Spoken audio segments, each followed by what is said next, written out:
తల్లి మా పిల్ల జల్ల సల్లగా చూడమ్మా, గొడ్డు గోద పచ్చగుండాలని గ్రామ దేవతలకు మొక్కుతుంటారు.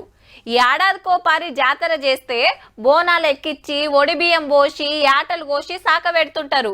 పతేడు ఆనాకాలం షురుగాంగానే ఆతవర్ణం మారుతుంటది. ముసురుకు సర్దులు జరాలు వస్తుంటాయి పోరలకు. అందరు మంచిగుండాలి, తల్లి సల్లగా చూడాలని బోనాల పండుగ చేస్తుంటారు.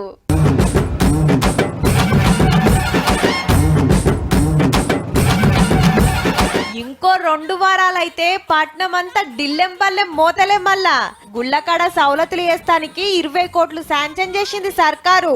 గుళ్లకు రంగులేసుడు, మైక్ సెట్లు కట్టుడు, క్యూ లైన్లు, అవసరమైన కాడ రోడ్లేసుడు, నీళ్ల సౌలతికి గా పైకం ఖర్చు పెడతారన్నట్టు.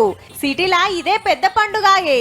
26న గోల్కొండల జగదాంబికమ్మకు తొలి బోనం ఎక్కుతది. జూలై 1న బల్కంపేట ఎల్లమ్మకు బోనాలు, 13 నాడు సికింద్రాబాద్ ఉజ్జయిని మాంకాలమ్మకు, 20న లాల్ దర్వాజా బోనాల జాతర. ఇవే కాదు 28 ముఖ్యమైన గుళ్ళకాడ బోనాల సంబరం జోరుంటది. ఏడాదికి ఒక్కపారాయే శితం భక్తులొస్తారు. బోనాలు, రంగం, తొట్టెల ఊరేగింపు, పలారం బండ్లు దిప్పుడు, నెల రోజులు జాతరంటే జాతరబ్బా.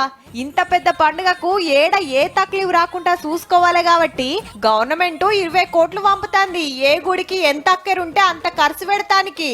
ఇయాల్టికైతే గింతే. బోనాలకు ముంగట మల్లోపరి చెప్పుకుందాం తీయుర్రి.